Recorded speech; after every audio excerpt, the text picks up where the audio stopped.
खैरपुर का खबर शामिल क्यों किया। Deputy bureau chief Munir Ahmed report मुताबिक हिंगोरजा लगे गोठ किंजर मंगनेजा जो रहवासी भाई खान मंगनेजो ऐं सईदो मंगनेजो पाक सिंध प्रेस क्लब हिंगोरजा पहुची दाहींदे चयो त बाअसर ॾोहारी नेक मोहम्मद ऐं उन जा ॿ पुट सजाद ऐं गनीयो असां जूं 4 बकरियूं चोरी करे फरार थी विया।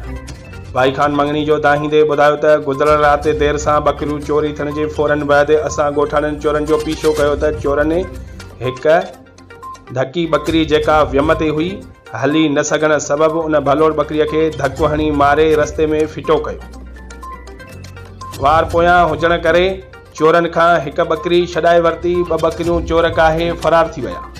मुतासिर ॻोठाणे चयो त मां मिसकिन आहियां, मां IG Sindh DIG Sukkur SSP Khairpur खे अपील थो करियां त मूंखे चोरी थियल बकरियूं वापसि कराए चोरनि खे गिरफ़्तार करे इंसाफ़ कयो वञे।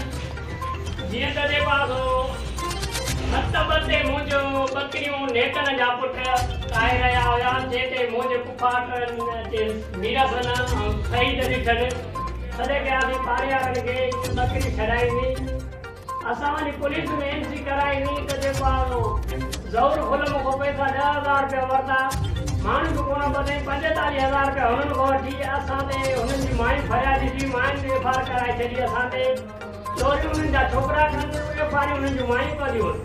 हाणे जीअं त ट्रोडी मुंहिंजूं 3 बकरियूं काथनि, हिकिड़ी बकरी मारे घर पई आहिनि जंहिंते मां पारे वारा वठी गिले ॿार उछलनि मां माण्हुनि खे वठी ॾेखारियो।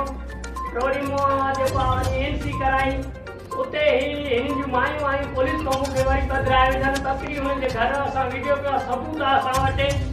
जीअं त मुंहिंजी जेको आहे SP खे